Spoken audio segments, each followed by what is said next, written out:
Good morning, everyone. I, Smriti Pawar, will teach you social science.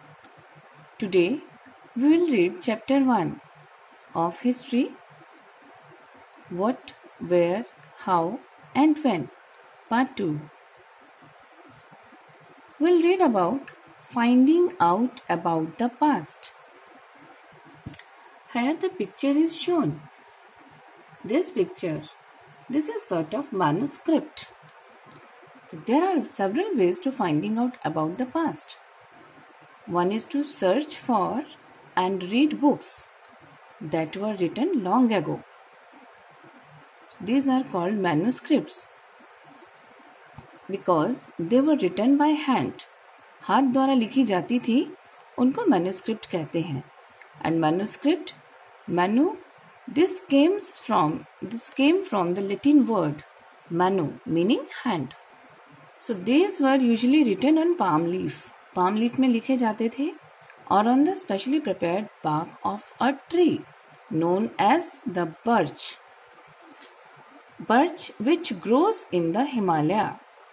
Birch trees are like hardy trees and has thin peeling bark जिसमें लिखा जा सके. So many of these were written in, जो manuscript होते थे ये लिखे जाते थे कौन कौन सी भाषा में? Sanskrit. Others were in Prakrit. Language, Prakrit is the language used by common people. And Tamil language में लिखे जाते थे. Here the picture is shown. It is inscription. So, inscriptions are writings on relatively hard surfaces. Hard surfaces पे writing होती है जैसे stone और metals. तो some time kings got their order inscribed so that people could see, read and obey them. राजे महाराजे जो होते थे अपने मैसेजेस इंस्क्रिप्शंस पे लिखवाते थे, खुदवाते थे ताकि लोग उनको देखें, पढ़ें और उन्हें obey करें. So there are other kinds of inscription as well, where men and women, including king and queen, they recorded what they did.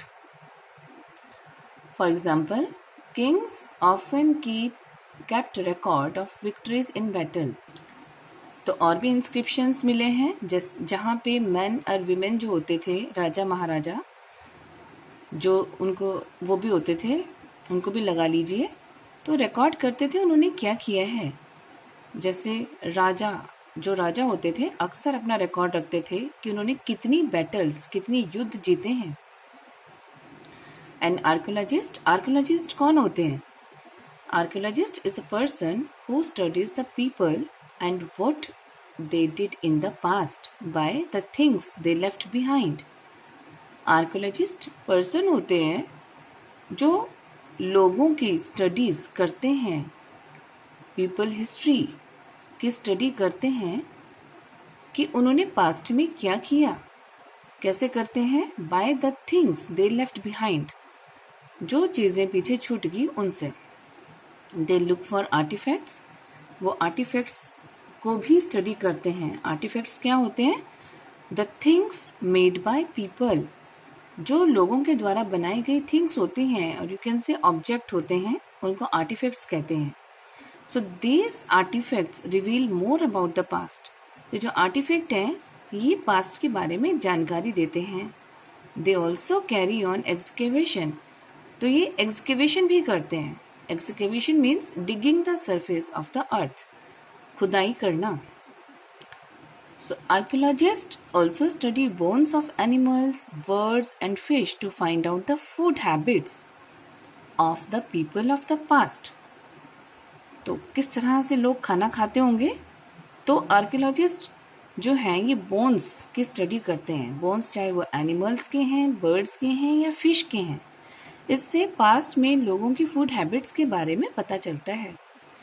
They even study the plant remains, वो प्लांट रिमेन्स की भी study करते हैं.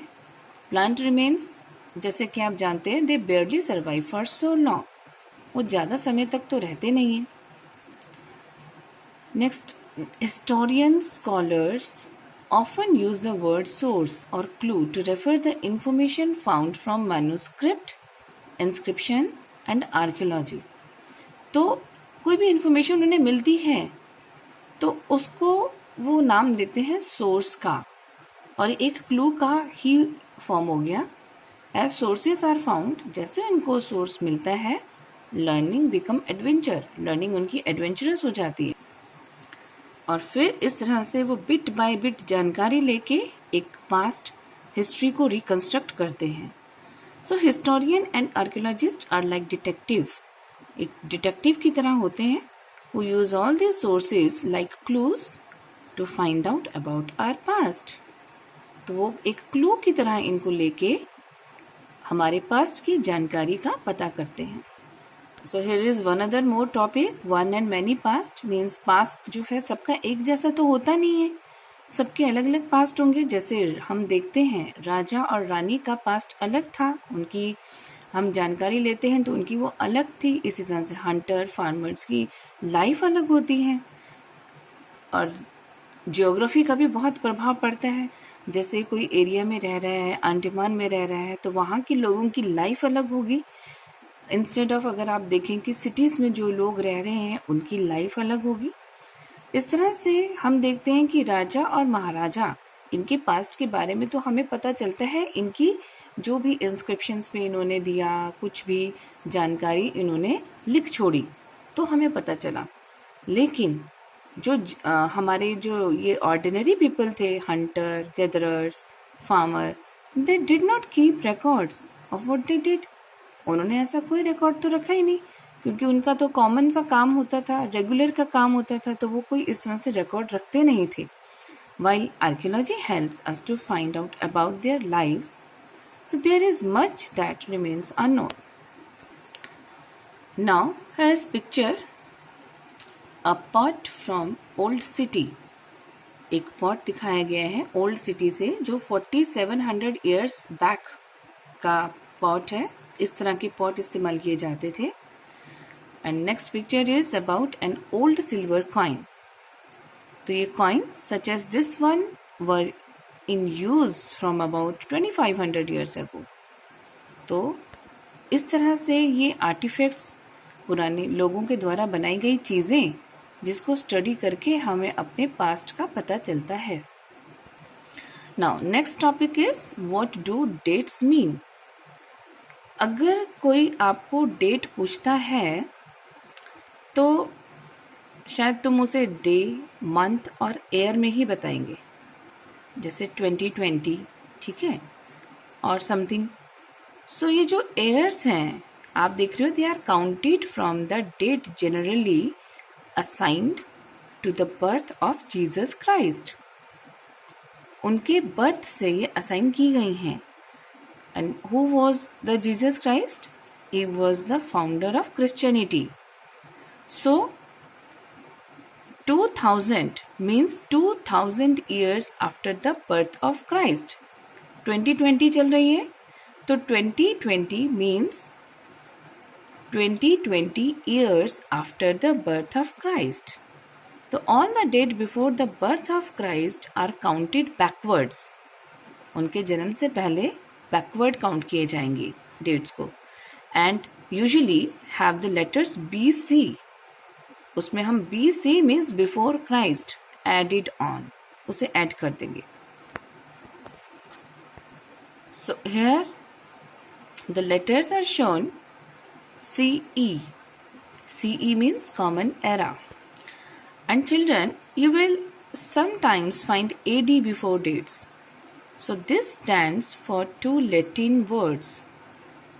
AD means Anno Domini, meaning in the year of the Lord. And who is the Lord? Lord Christ.